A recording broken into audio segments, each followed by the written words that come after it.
Okay, so the next chapter is territorial states and the first Magadhan Empire.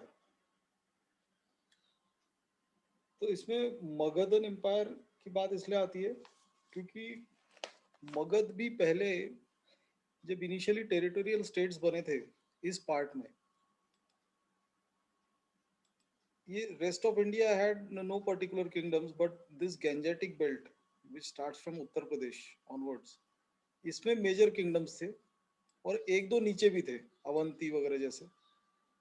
तो देर वर 16 kingdoms that emerged. Okay. And so various kingdoms were like Anga, Lachavi, Koshi, Vatsa, Kapilvastu, then Avanti North, Avanti South, Panchalas, Kurus. Okay. तो ये सारे जो kingdoms इधर आए थे, इनमें फिर बैटल्स होने लगे थे. तो मगध जो है वो वन ऑफ द 16 किंगडम्स था, वो एक छोटा सा किंगडम था पहले. एंड इनके बैटल्स में finally the Magadh prevailed and it eventually ruled over this entire belt. ठीक है. और इसमें ये अवंती वगैरह भी बाद में आ गया था. सो इनिशियली जब ये हुआ तो यहाँ पर इन्होंने Magadh empire started building up and the first dynasty to rule a large empire. अब क्योंकि ये छोटे छोटे किंगडम्स है, जब बहुत बड़ा एरिया होता है तो उसको एम्पायर बोलते हैं. तो first empire that emerged in India was the Magadha empire. और जो डायनेस्टी जिसने इस पे रूल किया था that was called the Haryanka dynasty. Haryanka H से शुरू होती है. Okay. And the first king was Bimbisara. Alright. And then under Bimbisara it expanded properly. He made alliances, he made marriage, through marriage, diplomacy and conquest. Bimbisara was able to expand his empire. तो कुछ लोग कुछ के साथ तो शादियां कर लिया ने, जैसे पहले के राजे महाराजे शादियां भी ज्यादा करते थे. तो शादी के थ्रू उसने रिलेशंस बनाए नेबरिंग किंगडम्स के साथ, और फिर बाद में उसको इनकॉर्पोरेट कर लिया. कुछ को डिप्लोमेसी से किया. Diplomacy is about foreign policy. And then कुछ को कॉन्क्वेस्ट के through. So this is how a large empire was carved out. और फिर उस पर अलग अलग डायनेस्टीज आनी शुरू हुई. फिर हरियंक डायनेस्टी के बाद शिशुनागाज आए, शिशुनागाज के बाद नंदाज, एंड नंदाज के बाद मौर्याज. तो अंडर मौर्य, मौर्य एम्पायर में फिर जो वेरियस किंग्स थे, चंद्रगुप्त मौर्य, ओके, अशोक, तो इनके अंडर में ये बहुत ज़्यादा एक्सपैंड हुआ. Eventually the entire country came under the rule of one dynasty. And finally, uh, this also was accompanied with expansion of many other social aspects like the religion. Buddhism was spreading all over India. And then eventually the Magad Empire also came down. So as everything, nothing remains the same forever. Okay. तो अब जैसे जो महाजनपदास थे, at the age of Buddha we find 16 large states which were called Mahajanapadas. Now they were mostly situated in north of Vindhyas and extended from north west frontier to Bihar. और इसमें देखो north west frontier province के भी थे, जैसे जो इसमें नहीं दिख रहे, जो प्रेजेंट डे पाकिस्तान में है. जैसे गांधार जो है वो नॉर्दर्न पाकिस्तान और अफगानिस्तान एरिया का है. सो जो प्रेजेंट सिटी ऑफ कंधार, जो कंधार है वो गांधारी है. इनफैक्ट कंधार जो सिटी अफगानिस्तान में है वो गांधार एम्पायर का पार्ट था. और महाभारत में भी कौरवों की जो माँ है गांधारी, वो गांधार नरेश की ही बेटी थी. सो दिस महाजनपदास केम. अब ये सारे अलग अलग किंगडम्स थे. इनमें अंगा एक इम्पोर्टेंट किंगडम था जो मोंगीर डिस्ट्रिक्ट में के पास है, जिसकी कैपिटल चंपा थी. वहाँ पर मड ब्रिक फोर्टिफिकेशंस मिले. देन मगध वो एम्ब्रेस पटना, गया, शाहबाद, ये सारे एरियाज में मगध एम्पायर था. यानी जो प्रेजेंट डे पटना वगैरह है, ना Patna is a very ancient capital because जो पुराना पुराना पाटलिपुत्र था, ये पाटलिपुत्र वही आज का पटना है.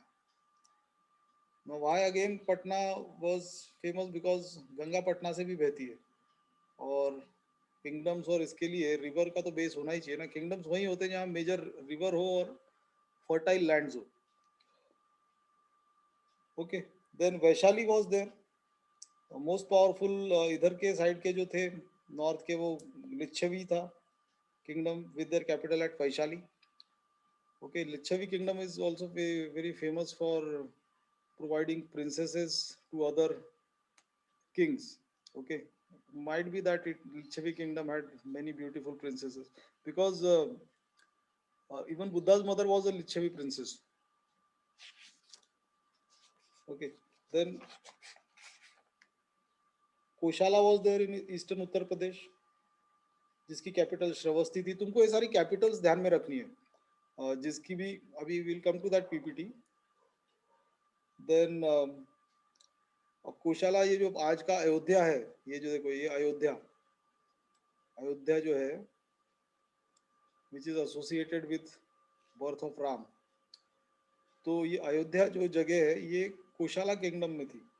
And presently Ayodhya Faizabad district का एक पार्ट है. अभी अयोध्या को भी शायद डिस्ट्रिक्ट का स्टेटस दे दिया या देने वाले यूपी गवर्नमेंट ने, कुछ ऐसा कुछ तो भी था. ओके. देन फर्दर वेस्ट में तुम जाओगे तो यहाँ पे मत्स्य किंगडम आता है.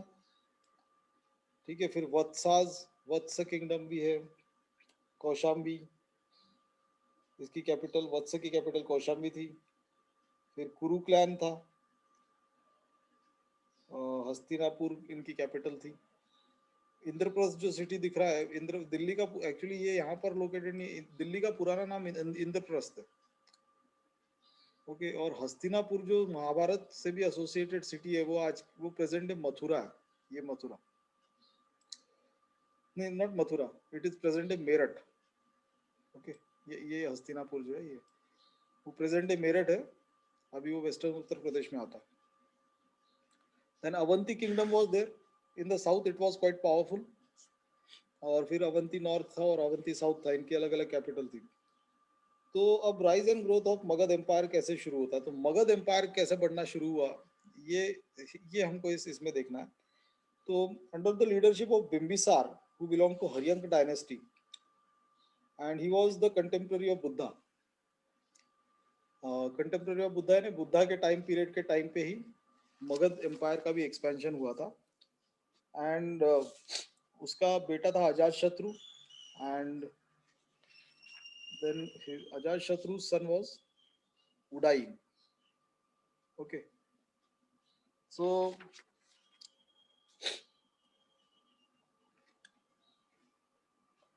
अब जैसे बिम्बिसार ने ये पॉलिसी शुरू की कॉन्क्वेस्ट की, कॉन्क्वेस्ट एंड एग्रेशन की बेसिक पॉलिसी थी बिम्बिसार की. एंड फिर ये जो पॉलिसी थी, ये कलिंगा ने प्रेजेंट डे उड़ीसा एरिया आ गया. ठीक है. तो कलिंगा छोड़ के कई सारे इसमें बिम्बिसार ने ऑलरेडी कैप्चर कर लिया था. उसका जो बेटा था अजातशत्रु, उसने 3 शादियां की थी ये.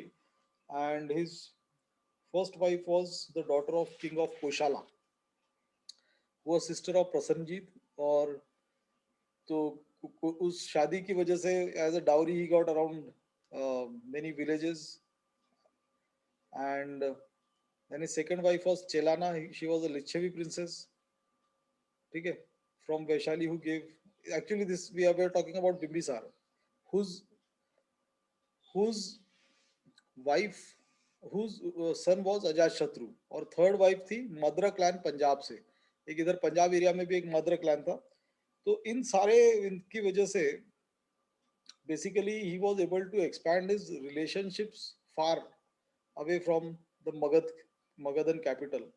और धीरे धीरे through diplomacy and many other things he was able to incorporate all these states into his empire. ठीक है. फिर इनकी पहले कैपिटल राजगीर में थी, फिर वह पाटलिपुत्रा शिफ्ट हुई, वो उनका चलता रहा. अजातशत्रु, फिर उसका जो बेटा था ना Ajatashatru, he killed his own father Bimbisara. Okay. And assumed the throne. And then during Ajatshatru's reign, the It saw the highest watermark of Haryang dynasty. और फिर उनको उसका अजात शत्रु का सिर्फ एक पार्ट रह गया था ये अवंती के इसमें, बिकॉज ये पार्ट कैप्चर नहीं हो पा रहा था, and because Avanti itself was a very strong and powerful kingdom. तो क्योंकि अवंती ने इधर वत्स के और इन सबको भी हराया था, and he was the king of Avanti had threatened Magadha in empire of invasion, मतलब they were planning to invade the Magadha empire. तो उसके लिए यहाँ पर उसने हेवी फोर्टिफिकेशंस की थी, जिसके रिमेन्स आज भी देखने को मिलते हैं इस पूरे एरिया में। तो इनिशियली पटना कैपिटल थी, फिर बाद में पहले राजगीर थी, फिर पाटलिपुत्र शिफ्ट हुई। So this kept on happening. Then his son Udain, Ajashatru's son Udain again built a fort upon the confluence of Ganga and Son, and then finally the capital was shifted to Patliputra. ठीक है, तो इसके साथ उडाइन के बाद इनकी ये dynasty खत्म हो गई, and the next dynasty to rule Magadha was Shishunagas. उन्होंने अपनी कैपिटल टेम्पररीली वैशाली में शिफ्ट कर दी थी। Okay, their greatest achievement was the final destruction of the power of Avanti with capital at Ujjain. तो शिशुनागा डायनेस्टी ने फाइनली जो यहाँ पे पाटलिपुत्र में रूल करने आए थे, उन्होंने अवंती को हरा के ये फिर फाइनली पूरा एरिया अपने इसमें ले लिया था। दैट मीन्स विंध्या माउंटेन्स के ऊपर का पूरा north India was part of Magadh empire now. और फिर उसका फर्दर एक्सपेंशन अशोक के टाइम पे हुआ, चंद्रगुप्त मौर्य और अशोक के टाइम पे। Okay, now these Shishunagas were followed by the Nandas. Shishunagas were followed by Nandas, and Nanda Empire was fabulously rich and enormously powerful. और जब एलेक्जेंडर का इंडिया में इन्वेजन हुआ था, इंडिया पे फाइनली इन्वेजन हुआ ही नहीं था, वो प्रेजेंट डे पाकिस्तान तक ही थी, उसकी आर्मी कन्फाइंड रह गई थी। So at that time Nandas were ruling India, and his inputs, मतलब अलेक्जेंडर के स्पाइज और इसने नंदा डायनेस्टी के बारे में बताया अलेक्जेंडर को, एंड उसी के बारे में सुन के उसके आर्मी ने हाथ खड़े कर दिए। बिकॉज उस समय नंदाज के पास 2 लाख की इन्फेंट्री थी। 2 लाख इन्फेंट्री मतलब फुट सोल्जर्स। तो 2 लाख तो फुट सोल्जर्स थे, 60,000 cavalry, that means horse mounted soldiers, और 3 से 6 हजार हाथी इनके फौज में थे। सो इतनी बड़ी आर्मी और इतना बड़ा ये सुन के they finally decided not to invade India. अब ये बात आती है कि ये मगध एम्पायर के सक्सेस के पीछे क्या कॉजेज है। तो दो तीन मेन कॉजेज है। फर्स्ट कॉज तो ये है कि पावरफुल लीडर्स इनको मिले इस एरिया के लोगों को, जैसे बिम्बिसार जिसने इनिशियल एक्सपेंशन किया। उसके बाद जो सब्सिक्वेंट डायनेस्टीज आई उनके भी अच्छे लीडर्स थे। और फाइनली जो नंदाज थे, नंदाज का जो सबसे फेमस लीडर था दैट वाज महापद्म नंदा। तो नंदा और Mahapadma Nanda had in fact taken the title of Ekarath. Okay, and he basically destroyed the other ruling princes. Now that except Kalinga, that is Odisha part, ये वाला part छोड़ के everything was under the Magadhan Empire now, and finally Kalinga was annexed during Ashoka's rule. और वो अशोक ने अपने life में वैसे बैटल सिर्फ एक ही फाइट किया था, वो कलिंगा वॉर था, and after that only Ashok embrace Buddhism. तो एक तो ये रीजन था कि यहाँ पे काफी पावरफुल इनको किंग्स और लीडर्स मिले, और सेकंड एक रीजन था कि यहाँ पर this entire belt is very first of all this is very fertile land, and secondly it is very rich in iron और डिपॉजिट्स। ये जो पूरा एरिया है यहाँ का, this particular area Bihar Jharkhand, यहाँ पर आयरन और डिपॉजिट्स बहुत है। सो आयरन की वजह से बेसिकली पूरी इकोनॉमी में चेंज आ गया, बिकॉज उससे तुम्हारा एग्रीकल्चरल इक्विपमेंट अच्छे हो गए, एग्रीकल्चरल यील्ड बढ़ने लगा, देन तुम्हारे चैरियट्स और बाकी सारे इसमें जो लोहा यूज होने लगा उसकी वजह से उनका उनकी ड्यूरेबिलिटी बढ़ने लगी, तुम्हारे मोड ऑफ ट्रांसपोर्ट की. And apart from that weapons superior quality के बनने लगे. So iron made a lot of difference. और दूसरा फिर कुछ जोग्राफिकल एडवांटेजेस थे पाटलिपुत्र और इसको, जैसे राजगीर और ये सब जो है ना. पाटलिपुत्र जो प्रेजेंट है Patna city, it is situated on the confluence of three rivers, Ganga, Gandak and Son. तो अब सपोज ऐसे इधर एक रिवर बह रही है, इधर एक रिवर और इधर एक रिवर बह रही है, तो ये यहाँ पे तुम्हारे तुमने अपनी सिटी बनाई है, बसाई है. सो अल्टीमेटली ये गंडक और सोन तो इसी के, गंगा की ही ट्रिब्यूटरीज है. लेकिन इसकी वजह से क्या होता है कि तुमको एक नेचुरल फ्रंटियर मिल जाता है. रिवर्स की वजह से एक नेचुरल बाउंड्री बन जाती है, and which makes the capital safe. Alright. दूसरा, ये जो राजगीर सिटी थी, ये it was surrounded by 5 hills from all sides. Suppose this is the city, so it was surrounded by hills from all the sides. So this again becomes a natural broad boundary. It will be difficult to, it will become difficult to break these natural barriers. Okay. So this was the reason that Magad finally prevailed over rest of the kingdoms, and the Magadhan empire was set in, and with this came various dynasties. तो पहली dynasty जो rule करने वाली थी वो थी Haryanka dynasty. ठीक है, उसको हम ऐसे देख सकते हैं. First dynasty to rule was the Haryanka dynasty, then it was followed by the Shishunagas, and then it was followed by the Nandas. Okay. और इस चैप्टर में हमको नंदास तक ही करना है, बिकॉज नंदास के बाद जो वहां पे मगध में डायनेस्टी है, that was the Mauryas. So ये जो नंदा डायनेस्टी थी, इसको टॉपल करके Chandragupta Maurya was installed as the king. And this, for this transition of power, the person who was instrumental in that was none other than Chanakya. ठीक है.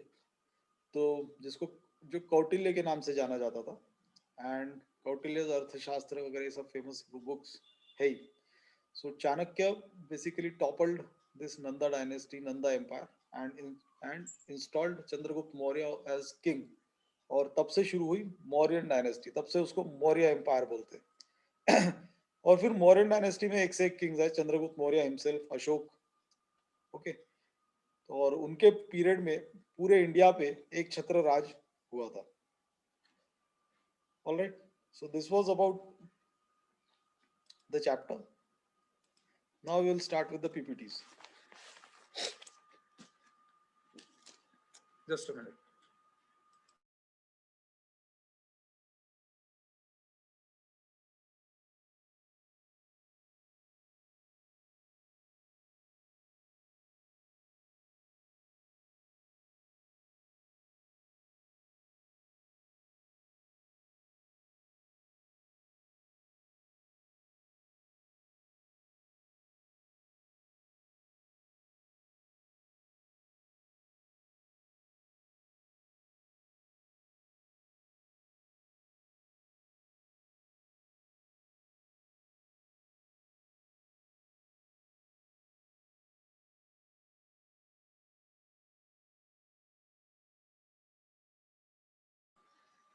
Territorial states and the Mahajanpadas.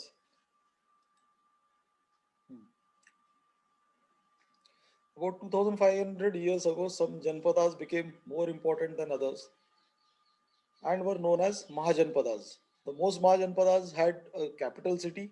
Many of these were fortified. This means that huge walls of wood, brick, and stone were built around them. Forts were probably built because people were afraid of attacks and other kings and needed uh, protection. It is also likely that some rulers wanted to show how rich and powerful they were by building really large, tall, and impressive walls around their cities.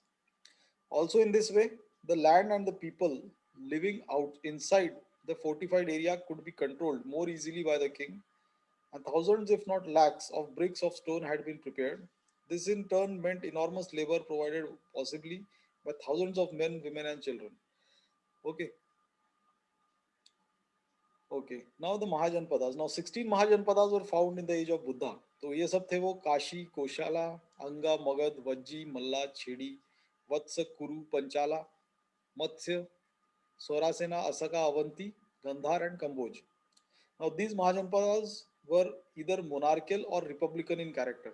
Now, see, here also, republican character is seen because republic means what? Republic means the head would be elected. Okay, so no hereditary king would be there. Every time a king would be elected. So this was the character that was that was present in India long back. Okay, so element of democracy was there in India long time ago.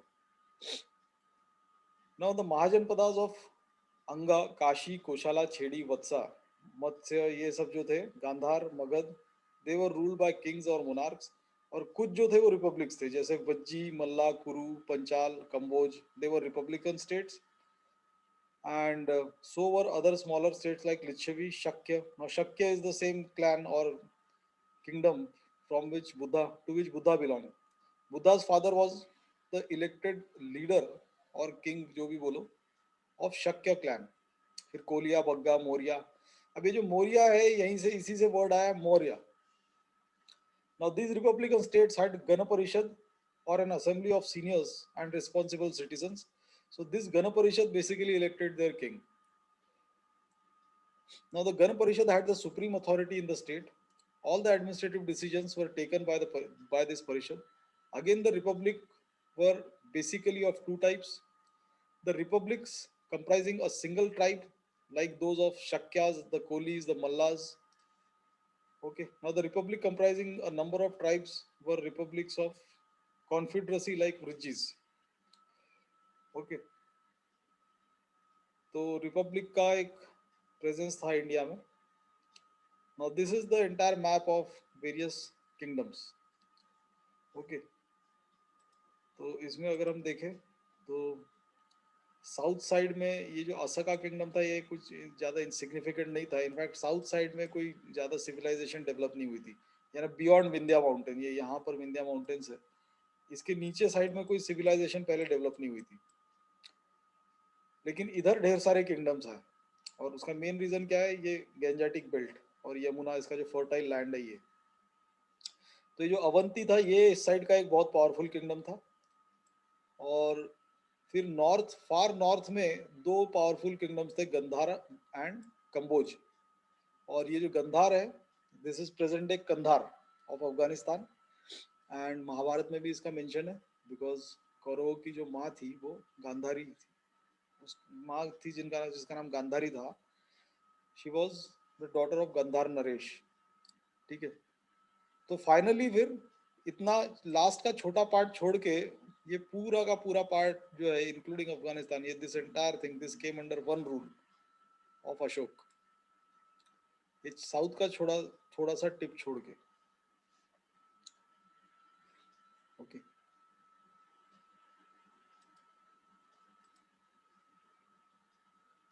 तो ये कुछ, ये सब उनकी various kingdoms है और ये उनकी कैपिटल्स है. ठीक है, ये तुम एक बार थोड़ा ध्यान में रख लेना सारी कैपिटल्स. सो कुरुज यानी कौरव जो थे, they are associated with Indraprastha और Hastinapur. Then Panchala capital was Kampila. Kosala की कैपिटल अयोध्या. काशी की काशी ही थी. मल्ला की capital Kushinagar. Kushinagar is a place where Buddha attend Mahaparinirvana. Then Vajji, Mithila, Magadha की राजगृह, राजगृह भी थी और पाटलिपुत्र भी थी. देन अंगा की चंपानगरी. वत्स, कौशंबी, सौरासेना की मथुरा. मत्स्य की विराटनगर, अवंती, उज्जैन. ओके. गांधार की Takshashila. Okay, this city also is very famous. Takshila is present day Karachi. Then Kamboj Empire, इसकी लिखी नहीं है इसमें. Now Magadhan ascendancy यानी मगध कैसे आगे बढ़ा. Of the 16 Mahajanpadas, Magad, Koshala, Vatsa and Avanti were more powerful. Now they fought amongst themselves for political preeminence for about 100 years, and ultimately Magad, under the leadership of Bimbisar and Ajatashatru, emerged victorious. Okay. Now, the victory of Magad was a victory for the monarchical system, which was now firmly established in the Ganga plains. तो monarchial system की victory का मतलब क्या हुआ कि यहाँ से हेंसफोर्थ, पहले भले ही वहां पे रिपब्लिक जैसा कैरेक्टर था, बट हेंसफोर्थ मोनार्कियल सिस्टम आया एंड वो हेरिडिटरी बन गया. वैसे भी हेरिडिटरी चीज़ों की इंडियंस को आदत है, इंडियंस को वही चाहिए रहता है. वो मतलब चाहिए भले ही नहीं रहता, इंडिया इंडियंस उसको एक्सेप्ट कर लेते. मॉडर्न डेमोक्रेसी में भी कहने को तो यहाँ डेमोक्रेसी है, बट यहाँ की पॉलिटिकल पार्टीज भी हेरिडिटरी ही है. सो इंडियंस एक्सेप्ट इट. ऐसा कहीं और किसी और कंट्री में नहीं होता. पार्टी का लीडर भी उन्हीं को उसी का बेटा बनेगा. लाइक शिवसेना का leader Uddhav Thackeray is son of बाल ठाकरे. समाजवादी पार्टी, आरजेडी, हर जगह ऐसे ही होता है. Okay.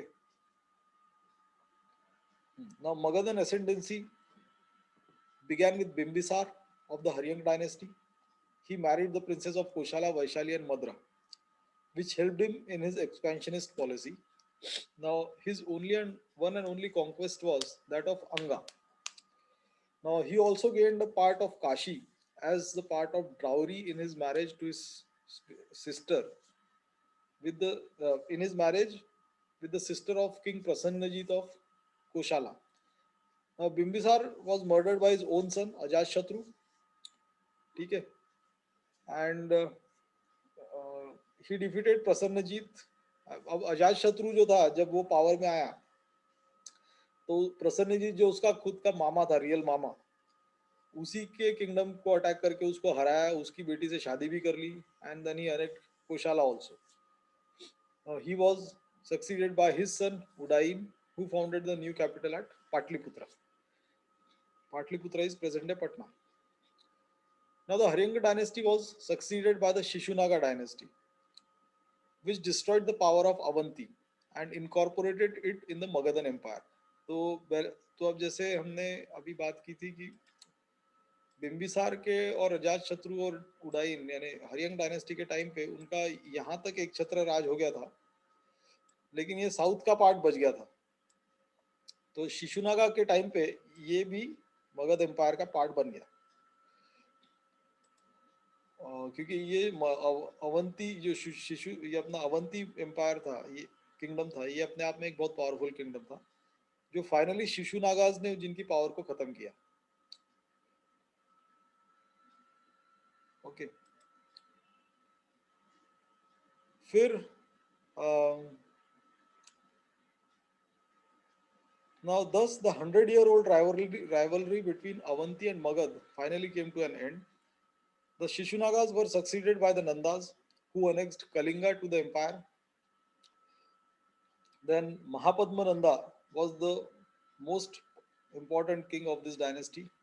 The Nandas are said to have checked Alexander's army from advancing towards Magad. Now their rule was supplanted by that of the Mauryas. ठीक है. फिर इस चैप्टर में इतना ही स्कोप है, मौर्यस के बारे में नेक्स्ट चैप्टर में करना है. Now Magad enjoyed an advantage. अब now Magad ये क्यों फेमस हुआ, यानी मगध ही क्यों एक्सपैंड हुआ, बाकी क्यों नहीं? तो Magadh enjoyed an advantageous geographical position in the age of iron, because the richest iron deposits were situated not far away from Rajgir, the earliest capital of Magad. The ready availability of rich iron ores in the neighborhood enabled the Magad princes to equip themselves with effective weapons, which were not easily available to their rivals. Okay. तो इनके पास weapons ज्यादा अच्छे भी थे और ज्यादा भी थे. सो ये क्लियर एडवांटेज था इनके लिए. Now iron mines were also found in eastern Madhya Pradesh and were not far from kingdom of Avantis with their capital of Ujjain. तो उज्जैन के पास भी आयरन का अवंतीज के पास भी आयरन का एडवांटेज रहा होगा, तभी वो एक बहुत सबसे स्ट्रॉन्गेस्ट राइवल थे मगध के. Now the two capitals of Magad, the first at Rajgir and the second at Patliputra, were situated at very strategic points. Now Rajgir was surrounded by a group of 5 hills, and so it was rendered impregnable in those days. when there were so easy means of storming citadels such as cannons. In the 5th century BC, the Magadhan princes shifted their capital from Rajgir to Patliputra, which occupied a pivotal position, commanding positions on all sides. Now, Patliputra was situated at the confluence of Ganga, the Gandak, and the Son, and a fourth river called Saryu joined the Ganga not far from Pataliputra. ठीक है, तो पाटलिपुत्र और राजगीर को ये advantages थे. अभी मैंने तो ड्रॉ करके भी दिखाया था. एक कैपिटल राजगीर को 5 हिल्स का सराउंडिंग था और पटना को 3 रिवर्स का. और एक और जो चौथी river Saryu river is also associated with Ramayana, वो भी उसके आसपास से ही कहीं बहती थी. So basically on all sides Pataliputra had rivers, और उसकी वजह से वो अपने आप ही उस उसकी एक बाउंड्री बन गई थी. It was safe. Now, the position of Patliputra was rendered invulnerable because of its being surrounded by rivers on almost all sides. Now, Patliputra, therefore, was a true water fort, Jal Durga bolte हैं उसको, and it was not easy to capture this town in those days. Now, Magad lay at the center of the middle Gangetic plain. The alluvium, once cleared of the jungles, proved immensely fertile. ठीक है, because of एक तो दो तीन चीजें थी, able able leadership, fertile land और presence of iron, जिसकी वजह से Magadh prevailed over others. Now, because of heavy rainfall, the area could be made productive even without irrigation. The natural This naturally enabled the peasants to produce considerable surplus, which could be mopped up by the rulers in the form of taxes. तो जितना agriculture होगा उतना ही taxation ज्यादा होगा, जितना taxation होगा उतनी बड़ी तुम आर्मी खड़ी कर सकते हो. It is as simple as that. So agriculture भी क्यों पॉसिबल हुआ? क्योंकि तुम्हारे पास अभी आयरन वेपन्स, आयरन इक्विपमेंट आ गए थे, जिसकी वजह से तुम जंगल्स को क्लियर करके लैंड को कल्टीवेशन के स्कोप में ला सकते हो, और वो लैंड काफी फर्टाइल थी वैसे भी. Now, the princes of Magad also benefited from the rise of towns and the use of their metal money. Now, on account of trade and commerce in northeast India, the princes could levy tolls on the sale of commodities and accumulated wealth to pay and maintain their army. Now, हाँ, अब ये एक बुद्धा का time जो था, ये period वो period है जब सब मनी इकोनॉमी शुरू हुई. यानी मनी नाम का कॉन्सेप्ट जो है वो इसी टाइम से शुरू हुआ, क्योंकि पंच मार्क्ड कॉइन्स इसी टाइम से हमको देखने को मिलते हैं. Now, Magad first used the elephants on a large scale in its wars against its neighbors. और एलिफेंट पे एक डिसएडवांटेज होता है और एक एडवांटेज होता है. डिसएडवांटेज ये होता है कि वो घोड़े की तरह फास्ट नहीं होता, लेकिन एडवांटेज ये होता है कि तुम्हारी हाइट ज्यादा हो जाती है. सो जितनी ज्यादा हाइट रहेगी तो तुमको एक स्ट्रेटेजिक एडवांटेज देता है सोल्जर्स को over their enemies. ठीक है, so if large scale elephants are used, then automatically your army becomes very strong. और ये हाथी और इनको देख के तो एलेक्जेंडर की आर्मी डर गई थी, जिसकी वजह से उन्होंने कभी इंडिया को इन्वेट किया ही नहीं. Now, elephants could be used in storming fortresses and in marching over marshy and other areas lacking roads and other means of communications. तो हाथी के मदद से तुम किसी भी फोर्ट का दरवाजा तोड़ सकते हो. That he would run and ram into the door, और ऐसा रिपीटेडली करने पे वो दरवाजा ही टूट जाएगा. अच्छा, और सेकेंडली तुम किसी भी एरिया में हाथी के ऊपर बैठ के चल सकते हो ना, बिकॉज मार्शी लैंड हो, जंगल हो, कुछ भी हो, तो it is safe also. And you have an strategic advantage also. And on अब जैसे घोड़े पे एक ही आदमी बैठ सकता है, लेकिन हाथी पे 3-4 लोग भी बैठ सकते हैं. सो ज्यादा लोग भी ट्रैवल कर सकते हैं. So elephants provided a big edge और advantage to the Magadhan empire. Now, finally, we may refer to the unorthodox character of the Magadhan society. It was inhabited by Kiratas or Magadas, who were held in low esteem by the orthodox Brahmins. Now, it underwent a happy racial admixture on account of the advent of Vedic people. Now, since it was recently Aryanized, it showed more enthusiasm for expansion than other kingdoms, which has been brought under the Vedic influence earlier. Now, on account of all these reasons, Magad succeeded in defeating the other kingdoms and in founding the first empire in India. Okay. And with this, we end this chapter.